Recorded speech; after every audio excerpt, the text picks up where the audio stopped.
Thank you so much for being here tonight. It is a privilege, as always, to have the opportunity to preach before you. It's good to see the audience that we have. It's good to see Steve Shea in person. We've talked from time to time on Facebook and never seen each other in person, so it's great to see you here tonight. And as well as many other individuals who are here tonight, thank you so much. I hope the things that I say here before you will be encouraging and edifying to you. And what we're going to talk here tonight is about our speech always being with grace. As Keenan said in that last verse that he read there, about having this speech that the way we ought to talk should represent our character. It should represent us as Christians. It should also give pleasure to those who hear when we say things and open our mouths to talk about things. So this guy, a lot of you may not be familiar with him. His name is Guy Woods. And he was an individual that was great in debates.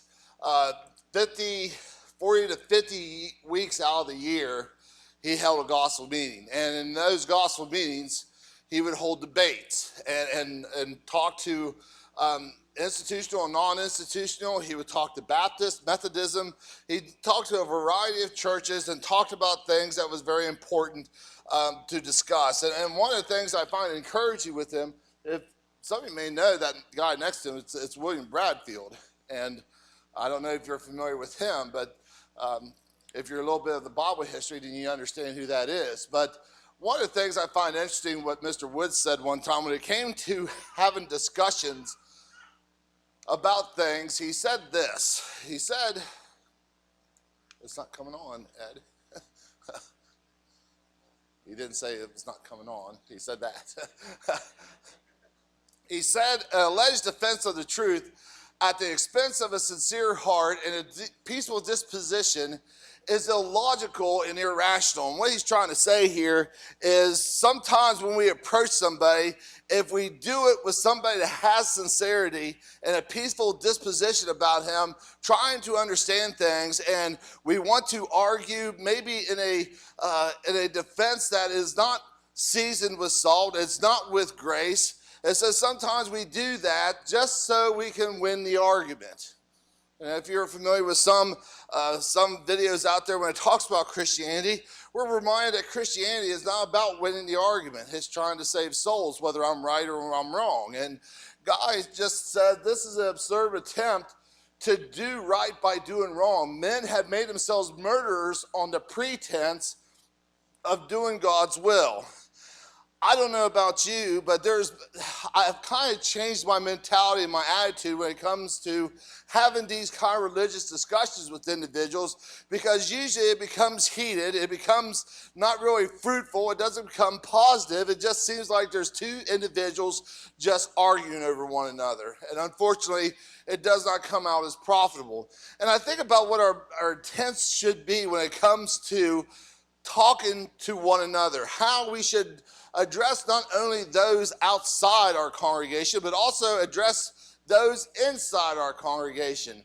Maybe we remember as children, we say, sticks and stones may break my bones, but words will never hurt me. That's not true. Because we can see how sometimes angry words can tear down somebody's faith. Angry words or maybe ill-advised words can destroy somebody's relationship with someone. And sometimes we got to understand how those little words could do some damage. And so let's go here tonight and talk about what our manner is. Ed, is this not working or? Okay. What we need to talk about here tonight is how we should reflect on our speech. See if you can just go to the next slide, Ed, and then just go to the next one after that. So what I want us to understand, click it again, Ed.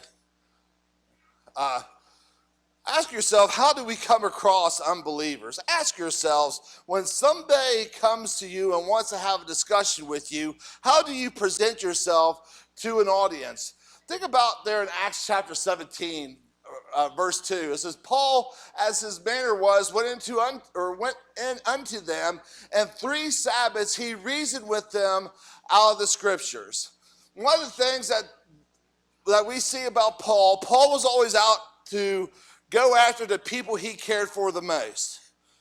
Those that believed in the same God he believed in, those who believed in that old law that he believed in, and those people that followed that law and followed that God that he believed in. So it took this opportunity for him to come and reason with them in scriptures. And look how in Colossians chapter 3, verse 12 tells us, he says, put on therefore as the elect of God, holy and beloved, bowels of mercy, kindness, and humbleness of mind, meekness and long suffering.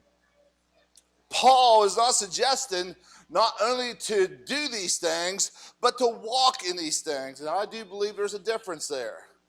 There's a lot of things that we could do and people can be seen, but we can also see individuals walk in these things. It is a continuous thing. It's a continuous action. We can see how one could be benevolent, but never seen as a benevolent person. Does that make sense? Maybe he will do things kind of quietly. Maybe he'll do things that is not seen by everybody, but if it's not seen by anybody, nobody can ever conclude that he is a very nice individual or benevolent person to deal with. Or how we can show patience, maybe in a private manner, but when it comes to being out in the public, it's a whole different ball game. Maybe you can be patient with your children, but you're not patient with the guy at McDonald's. And we can see how sometimes that mentality, when we're in front of an audience, how we can be perceived, even though we practice these things, we don't walk in these things. And brethren, there are that kind of brethren that never display that kind of attitude when it comes to our speech, showing that mercy, showing that kindness, showing that humbleness of mind, showing this meekness and long suffering. I'd go to the next one. James chapter 1, verse 5. It tells us that if any of us lack wisdom, let us ask God, that giveth unto all men liberally and upbraideth not, and it shall be given unto them. What James is trying to encourage us is we can get all kinds of information out there to do whatever. If we want to be athletes, we'll find resources for us to become a good athlete. If we want to be a good musician or we want to be a good actor, we will find the processes and try to understand what will make us these things.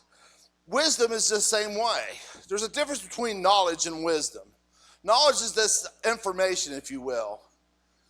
But wisdom is something where you can apply these things. You know, Tracy tells me all the time, she goes, you know all this music back in the 80s and 90s. And she's really impressed with it. I said, you know how much it helps me in life?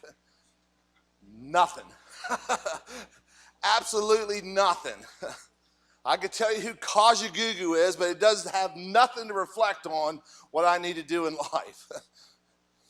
But the thing is, when we have certain wisdom, especially when it comes to heavenly wisdom, we could use this to apply it to bring people closer to God. We just had an individual down home that just lost her son. And if somebody here in this audience tonight could tell me what is the perfect answer to console them with, by all means, talk to me after services. And I'm not saying I don't try. I'm saying there's not that answer. I have not found that answer yet when it comes to losing anybody, that I can find that perfect phrase that makes everything all right. It just doesn't happen. Or what if somebody loses a job? Or here's one that happened to me. I had a friend of mine that he was dating this girl for a couple years, and all of a sudden they broke up. And I remember pulling over next to the prison down near St. Mary's. I got in trouble too because the cops came out and said, hey, you can't be parking here. But I remember telling him, I said, listen, I'm not going to tell you there's other fish in the sea. And I'm not going to tell you everything's going to be all right. And the reason being is because people told that to me, and I didn't like it. And if I didn't like it, I can imagine other people didn't like it too, to hear the words that we hear so often. And while there is this best interest of my well-being, It's just not something I want to hear. Sometimes that's what wisdom does for you and I. It takes the information that we have and we're able to make it wisdom and be able to make this kind of application where we can help somebody, we can console somebody, we can comfort somebody, we can edify somebody, we can build up somebody, we can correct somebody without them taking offense to it. We could say things where other people would say it and they would find a problem them saying it, but never find a problem with you saying it. Does that make sense? I had a friend of mine at Lowe's. Somebody said something to me he took offense with. I said, well, buddy, I said the same thing to you a couple weeks ago. He goes, it's all different, though. Because we had a relationship. We knew how to apply wisdom into that relationship. And sometimes when it comes to being out there in the world to these unbelievers, we got to try to apply some kind of wisdom, especially if we really are sincere to bring someone closer to God. Ed, do the next slide. Let's go to James chapter 3, verses 13, and we'll go on to verse 18. And it says there in James chapter 3, starting in verse 13, it says, who is a wise man and endued with knowledge among you? Let him show out of a good conversation his works with meekness and wisdom. But if ye have bitter envying and strife in your hearts, glory not and lie not against the truth. The wisdom descendeth not from above.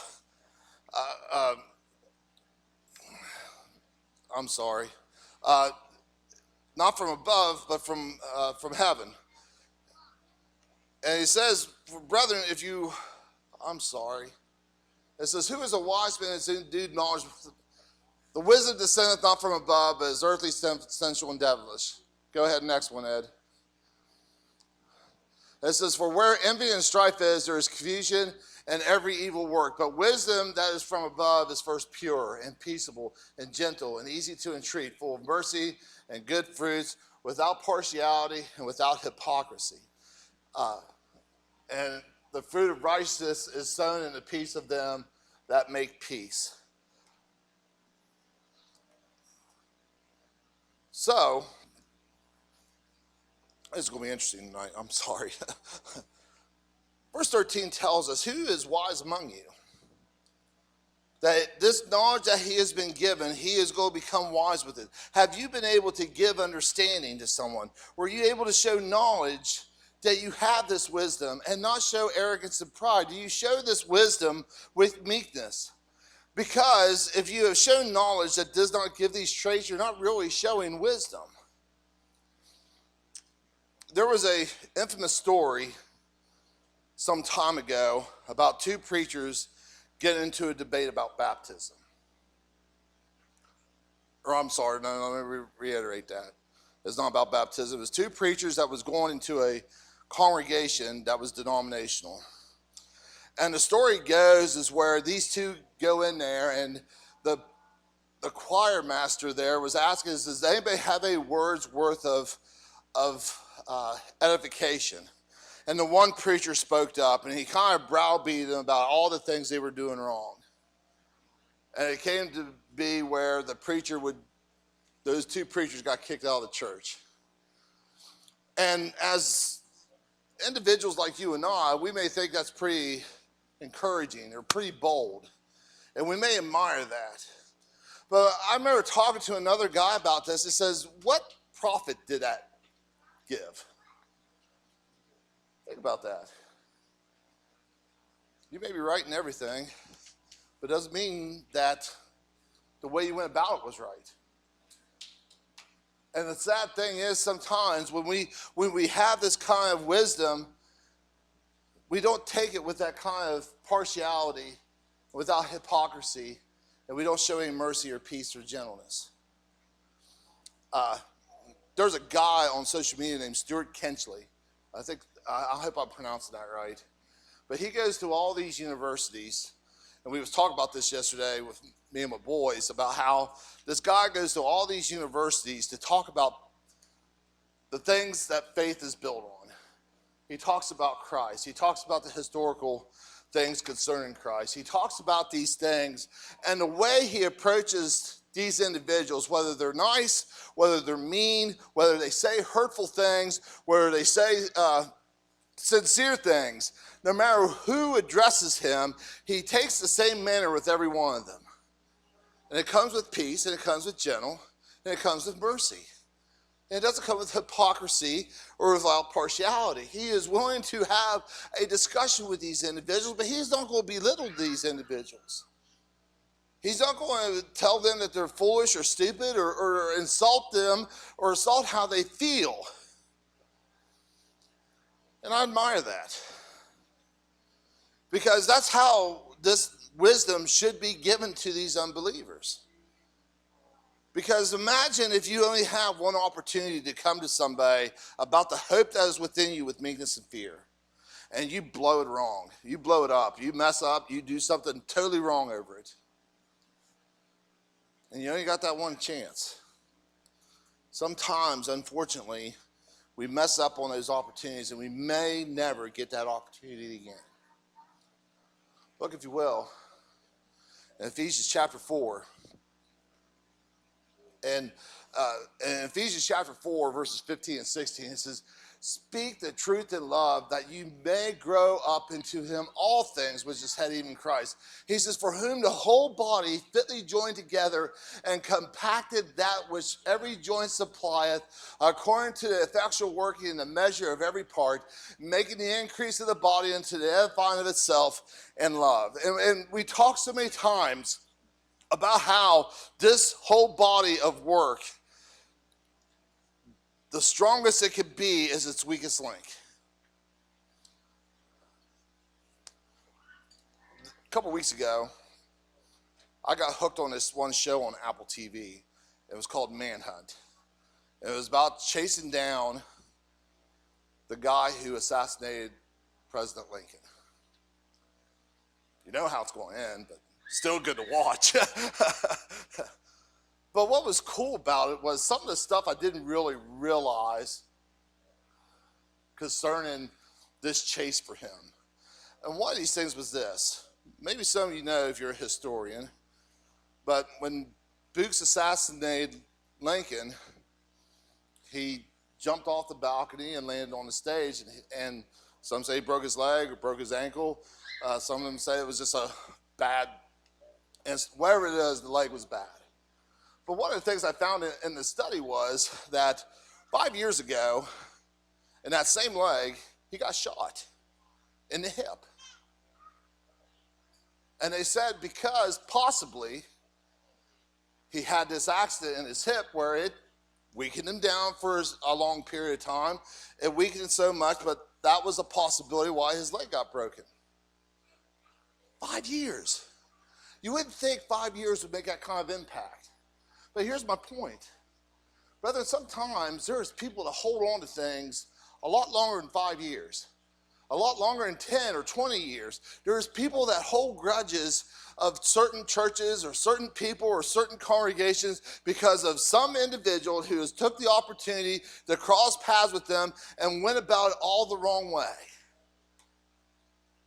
And while that individual kind of went away scot-free, you are the one that's trying to clean up the mess. I've experienced that. I guarantee you, your dad experienced that, where he's went to a congregation and there's this problem that has happened, and you say, well, where did this come from? It come from some brethren 10 years ago. And you're trying to fix it. And it's not easy, because not only you're trying to resolve one particular issue that happened 10 years ago, but you're also dealing with 10 years of that issue festering in somebody and trying to make that easy. This is why, brethren, that if, no matter who you have in this pulpit, he's not going to be as effective as you are. I'm not saying he's not going to be good at what he does. That's not what I'm saying. He's not going to be effective as what you can be. And usually your brethren is the ones that make you decide whether he wants to stick around or he wants to leave. Because maybe the brethren are not willing to work. And if the brethren are not willing to work, then why in the world would you bring them here to begin with? And if he's got to try to clean up messes that you guys have made, that's not going to make things easier for him to stick around either. I don't know if that's what happens in Wellsburg. I'm not saying, well, the Wellsburg's got all kinds of problems. That's not what I'm saying. I'm saying when it comes to carrying this speech that we give out there, especially outside this congregation, it best be seasoned with salt. It best carry grace. It best be able to show meekness and mercy and love in an individual that is willing to have a pure heart and hunger and thirst for righteousness. You look here in Galatians chapter 5. In Galatians chapter 5 and starting in verse 13, he says, brethren, you have been called unto liberty. And you use not the liberty for the occasion to the flesh, but by love serve one another. He says, for all love is fulfilled in one word, even in this, that thou shalt love thy neighbor as thyself. Now we went to outside the world to our own brethren. And Paul was trying to encourage them to practice the law of love. And he says, but if you bite and devour one another, take heed that you're not consumed of one another. Why would anybody want to be a part of a congregation that does what verse 15 says? I wouldn't want to. And sometimes you can feel that when you walk through the door. You can feel whether you have a group of people that really think a lot and highly of one another, or you can walk through an audience and you can feel like it is so tense and thick with anxious and quiet. And I can just go on with some of the characteristics where you see that there's not really any love there.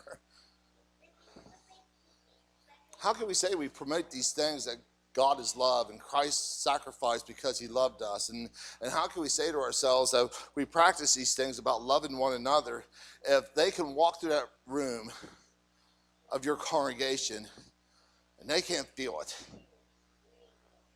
They can't see it. How do we come across our own brethren now? We're our own brethren. No matter what kind of situation we have in our life, we'd rather go to the outside world to tell our problems than we would within each other. Because we are individuals, we're not really out to hurt or help one another. We're out to destroy each other. Don't get me wrong. There are some times that we have to have honest and forward conversations. There are some times where we can have debates where it can be heated. But keep this in mind too. One, all those things can be done in love. Two, however, if only thing that it comes to you, every time there is a discussion with you, every time there is a open forum with you, every time there's a debate with you, every time there is something when you open your mouth, the first thing comes into it is having these bite and devour one another attitudes, or we have always a debate every time we have to talk to you, or every time it comes out of your mouth, it seems like you're angry about something. Nobody's not going to want to talk to you. It's just like the guy who complains. It's the same way the guy who's always angry. I don't want to be around that.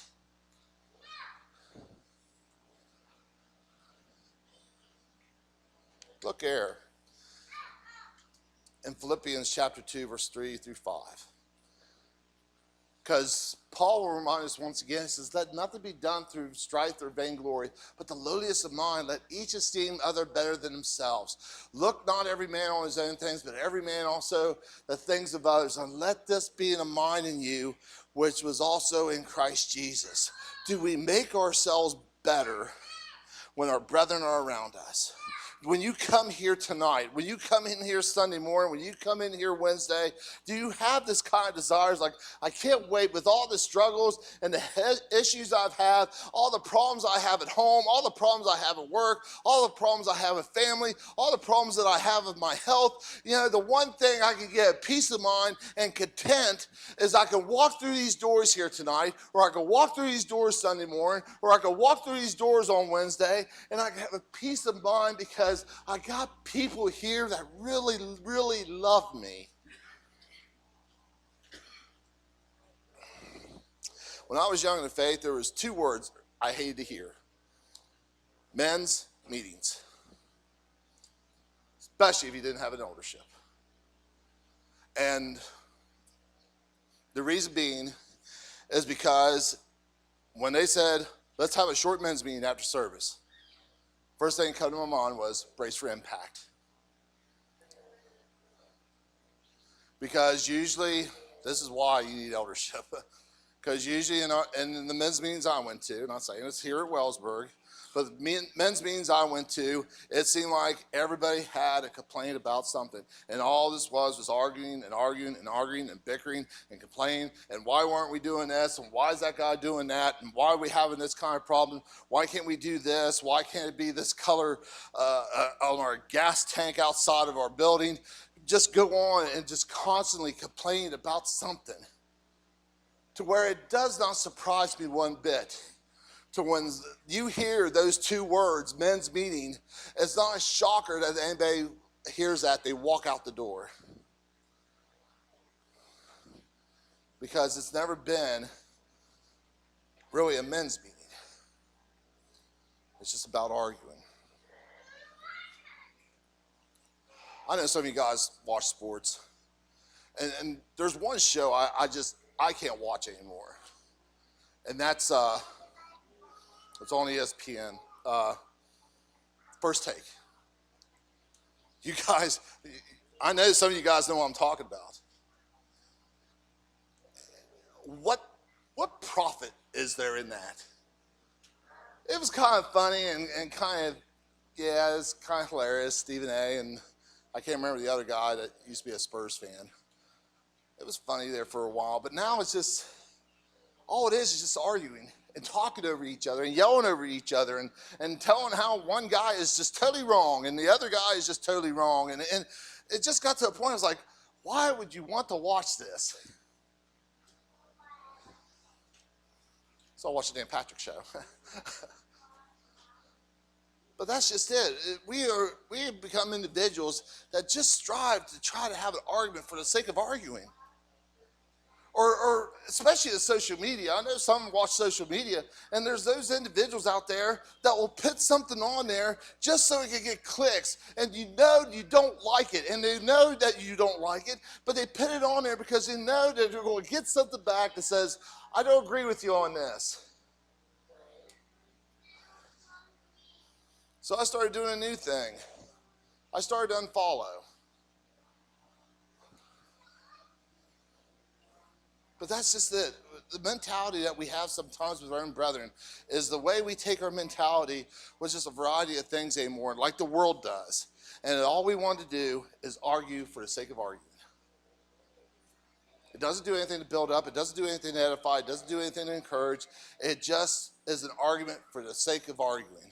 Like, look there in Philippians chapter 2, verse 14 and 15. It says, do all things without murmurings and disputings. He says that you may be blameless and harmless, the sons of God, without rebuke in the midst of a crooked and perverse nation, among whom ye shine as lights in the world. No one, I guarantee you, no one wants to be a part of a fussing and fighting church unless they like to do some fussing and fighting themselves.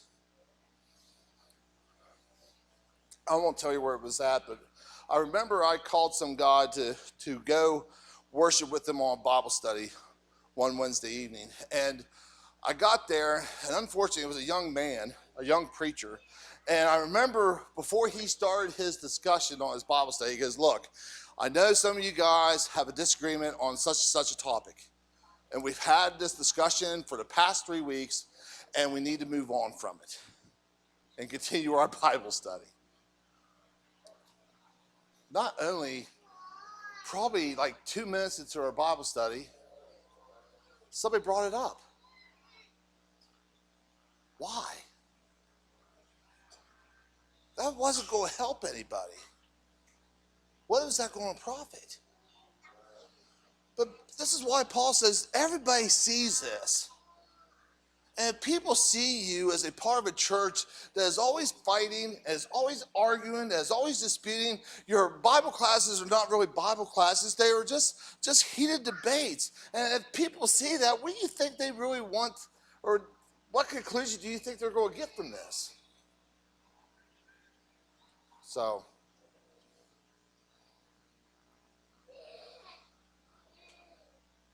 look if you will. 1 John chapter 4, verse 20 and 21.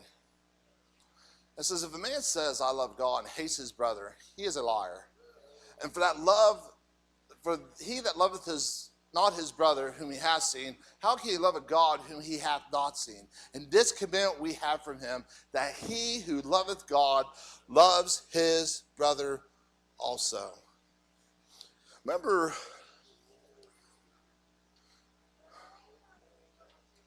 when we talk about love, sometimes love is, we say that we love something, but we don't really love it.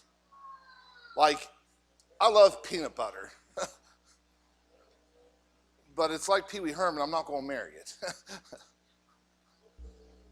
But the thing is, sometimes we talk about love and we have really watered down how powerful the word love is.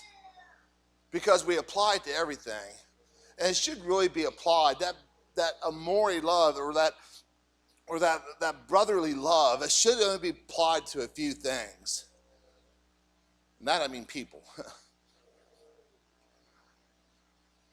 But just like we say to ourselves that love must be real, same way with hate. What I mean by is this. We could say to ourselves, I don't hate Rollin. I'm going to use you tonight. I haven't seen you for a while, so. But I could say to myself, I don't hate Rollin, but I don't do anything with Rollin. I don't say hi to him when he walks through the door. I don't shake his hand. I don't ask him to come over sometime. I don't send text messages to him. I can just go on and on here. But we get the point, don't we? We say to ourselves, I don't hate somebody, but the sad thing is you carry all the characteristics that you do. Just like love, you can love something and that love can't be real. The same way with hate, you can say you don't hate somebody, but you really don't show the characteristics that you don't hate him. And that's why you see Paul or John tell us, he goes, remind ourselves what love is really all about. And if we don't have this love, like God has love for us, with all of our imperfections, all of our error, all of our great things and all of our bad things, and we see that God still loves us for who we are, but I can't do that for someone else, then I don't really have God. It's just false love. Look at in 1 Peter chapter 3, verses 8 and 9, it says, be of one mind, have compassion one of another, love his brother, be pitiful, be courteous, don't render evil for evil or railing for railing, but contrariwise blessings. Know that you are called unto, that you should inherit a blessing. Don't do wrong to anyone to pay them back for doing wrong to you. Or don't insult someone because you're paying them back for insulting you. But ask God to bless them. Do this because you yourselves were chosen to receive a blessing. That's the easy to read version there. The old saying of two wrongs don't make a right. And the tragedy that we see sometimes within our own brethren, we do just that. I'll just use Rollin again and say, I don't do anything to show any brotherly love towards Rollin. He gets mad and says, you know what? I don't need this. I'm not coming back. Or we withdraw ourselves from everybody in the congregation to punish us for what Jay Stevens did to him. That's the two wrongs don't make it right. Instead of trying to address the issue and trying to figure out how to resolve the issue through wisdom, through brotherly wisdom, brotherly love, and godly knowledge and godly wisdom, we instead take the wrong route and we do sin ourselves. And we just make our brethren suffer for it. I'm mad at so-and-so, so you know what? I'm not coming back. Or sister so-and-so, I wanted to do something in one of the classes, and sister so-and-so, she decided to force herself on that to where I couldn't do anything. Well, I'm just not going to do nothing now. And instead of trying to build one another up, instead of trying to overcome a little bit of the struggle here, we just make the struggle bigger. We don't take a scriptural approach, we take an erroneous one instead. 1 Corinthians chapter 13, starting in verse 4, it says, charity suffereth longeth and is kind, and charity envieth not. Charity vaunteth not itself, is not puffed up, do not behave itself unseemly, seeketh not her own, is not easy to provoke, and thinks no evil. It rejoices not in iniquity, but rejoices in the truth. And it beareth all things, it believes all things, and endures all things. And charity never fails, but whether it be prophecies, they shall fail. Whether it be tongues, they shall cease. Whether it be knowledge, it shall vanish away. I put a little bit of a J. Stevens spin on it. Love, if you were going to listen to me, love has its patience. Love is kind to its brethren. Love does not become envious of their brethren. Love does not put itself on a pedestal. It does not show arrogance. It's not obnoxious, or it's not about themselves. Love doesn't get angry at a drop of a hat or becomes cautious around it. Love doesn't remember who has done them dirty. It is not happy when wrongdoing is done to them. Love is always there for you, hoping the best for you, never gives up on you. That is why, when it comes to love, it's better than any prophecy we've been given. It's better than any knowledge that we have been given. And no matter how many tongues you can speak, it even trumps that. So, this is why we see at the end, Paul, that's not it, there we go. 1 Peter chapter 2, verse 15. Peter reminds us, says, the will of God with well-doing, you may put silence to the ignorance of foolish men. As free, and not using your liberty for a cloak of maliciousness, but as servants of God, you honor all men, you love the brotherhood, you fear God, and you honor the king.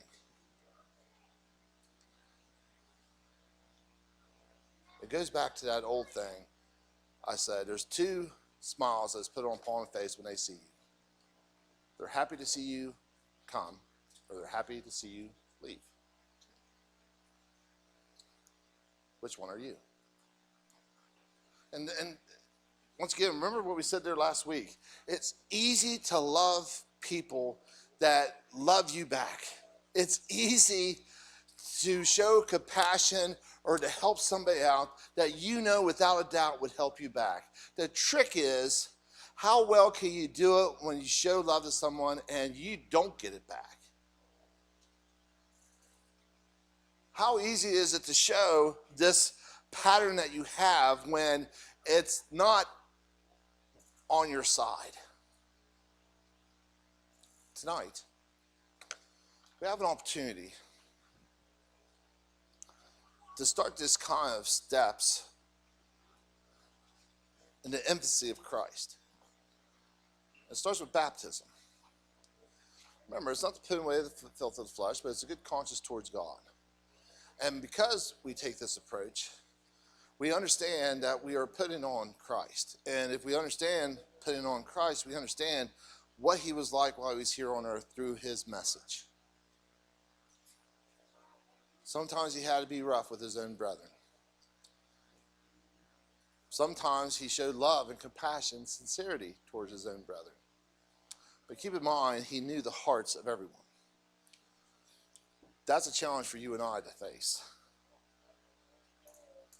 Because while you may know them on Wednesday and Sunday, you don't know them Tuesday, Monday, Thursday, Friday, Saturday. Challenges that go through the week.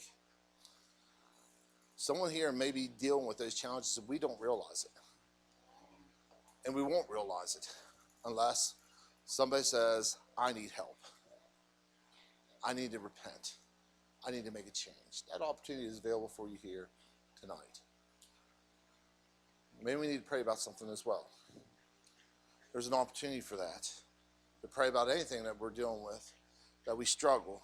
And I know there's a lot of individuals in this audience tonight have dealt with things that I know I haven't dealt with personally. And I can't imagine the challenge that you deal with. But it does not negate the opportunity to say, I'm here for you. I'm willing to help you out whatever you need. We have that opportunity to do that here tonight as well. Whatever your needs are, let's do something right here, right now, while we stand, while we sing.